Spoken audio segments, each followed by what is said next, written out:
Hello everyone, welcome back into this channel, and in this video I would like to show you how to create a TikTok content for everyone to see. So the first thing that you have to do is just go open your TikTok application and make sure that you're signed in and logged in into your account. And after that, you just need to take a look on this button features.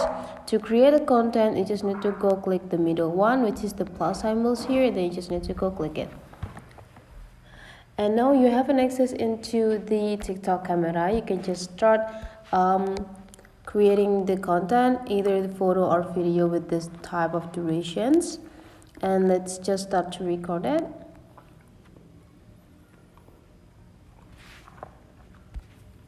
And after you're done record the content, go click this checklist button. Go click next. And now before post it, if you want to make everyone to see this post, make sure that you take a look on this part. Go click it. In this privacy settings and who can view this post, make sure that you are choose the everyone rather than friends and only you. And after you click it, now you're ready to post this content and everyone on the TikTok can see your content. So that's the way how to create a TikTok content for everyone to see. Hopefully this tutorial today is useful for you. So don't forget to leave some comment, like and subscribe into this channel, and I will see you for the next video.